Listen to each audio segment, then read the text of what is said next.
In statistics, count data is a statistical data type, a type of data in which the observations can take only the non-negative integer values 0, 1, 2, 3, and where these integers arise from counting rather than ranking. The statistical treatment of count data is distinct from that of binary data, in which the observations can take only two values, usually represented by 0 and 1, and from ordinal data, which may also consist of integers but where the individual values fall on an arbitrary scale and only the relative ranking is important. Statistical analyses involving count data can take several forms depending on the context in which the data arise. Simple counts, such as the number of occurrences of thunderstorms in a calendar year, observed for several years. Categorical data, in which the counts represent the numbers of items falling into each of several categories.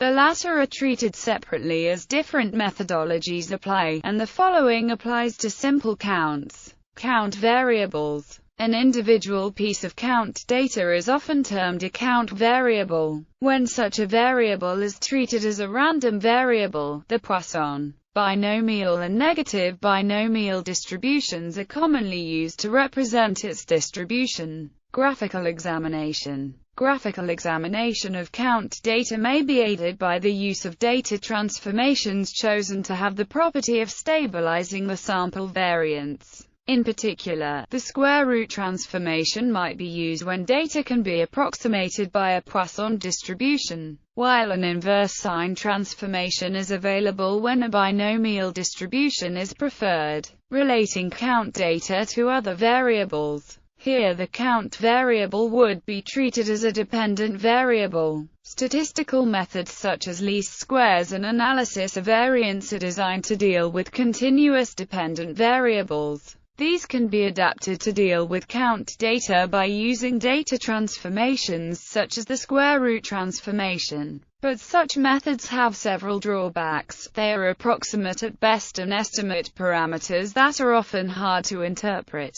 The Poisson distribution can form the basis for some analyses of count data, and in this case Poisson regression may be used. This is a special case of the class of generalized linear models, which also contains specific forms of model capable of using the binomial distribution or the negative binomial distribution where the assumptions of the Poisson model are violated, in particular when the range of count values is limited or when overdispersion is present.